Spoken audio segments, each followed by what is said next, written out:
Rebutting the Evolutionary Framework. Scientific limitations of evolution. Origin of life. Abiogenesis. Evolution, by definition, does not address how life began. It assumes life already existed. But abiogenesis, the spontaneous emergence of life from non-living matter, is a separate and unresolved field. Leading biologist Paul Davies states, "How did stupid atoms spontaneously write their own software? Nobody knows." Paul Davies, physicist. Random chemical reactions don't account for the origin of the digital code found in DNA.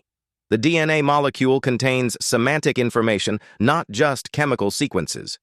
Information, by its nature, is a non-material entity, and information always originates from intelligence, not from blind forces. Lack of transitional fossils. Despite over 150 years of searching, the fossil record does not reveal the numerous gradual transitions Darwin anticipated. Even Stephen Jay Gould, a staunch evolutionist, admitted, "The extreme rarity of transitional forms in the fossil record persists as the trade secret of paleontology." Stephen Jay Gould, Harvard. Instead of gradualism, the fossil record reveals a pattern of sudden appearance, stasis, and extinction, far more consistent with design and creation than with Darwin's theory of evolution. Irreducible complexity. Biochemist Michael Behe introduced the concept of irreducible complexity, systems that cannot function unless all parts are present. The bacterial flagellum, blood-clotting cascade, and the immune system are classic examples. Evolution has no answer for how such systems could emerge incrementally, since each part is useless without the others. Why intelligent design is more rational. The watchmaker principle. Every example of complex specified information that we know, computer code, blueprints, books, comes from an intelligent mind. DNA is far more complicated than any software ever written.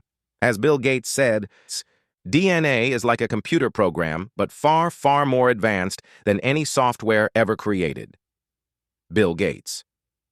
It is only logical, then, to infer that the programmer of this molecular software is an intelligent designer, not a random mutation generator. Fine-tuning of the universe. The physical constants of the universe, gravity, the cosmological constant, and the strong and weak nuclear forces, are finely tuned to trillionths of a percent precision, allowing life to exist. This level of precision demands explanation.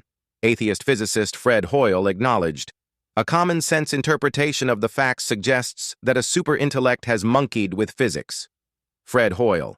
The universe is not a chaotic accident. It's a calibrated system, consistent with design.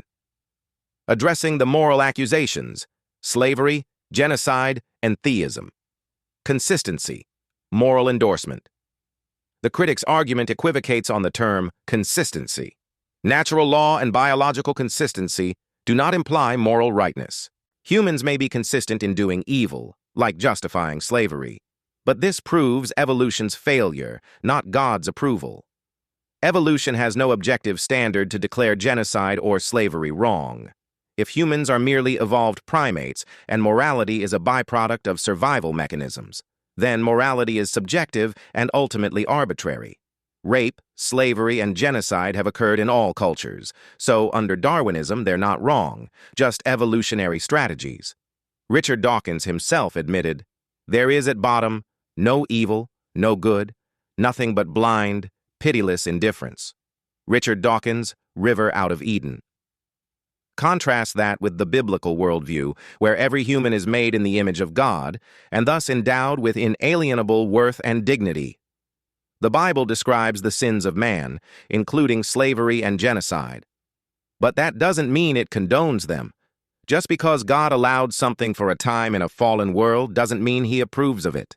There is a difference between description and prescription. Moreover, Christians championed true abolitionism. William Wilberforce in Britain and the American abolitionists were driven by biblical convictions of justice and equality, responding to the tone and closing accusations.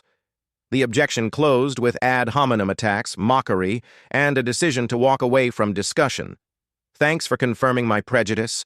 Not interested in understanding. Bye." This illustrates a departure from reasoned debate and an embrace of emotionalism and ideological bias. If the goal is understanding and gaining knowledge, then dialogue must remain open, civil, and grounded in facts rather than resorting to sneering dismissal. Refusing to engage the evidence because it challenges your worldview is not science, it's dogma. Intelligent design is not about confirming prejudice. It is about following the evidence wherever it leads. Intelligent design is superior. Evolution cannot explain the origin of information, the fine-tuning of the universe, or irreducibly complex systems. Evolution offers no moral foundation, only preferences conditioned by survival. Intelligent design offers a coherent, rational, and scientifically grounded explanation for the origin and purpose of life. The hallmark of actual science and philosophy is the willingness to follow the evidence, even if it leads to conclusions that point to the existence of God. As C.S. Lewis wrote, "I believe in Christianity as I believe that the sun has risen, not only because I see it, but because by it I see everything else."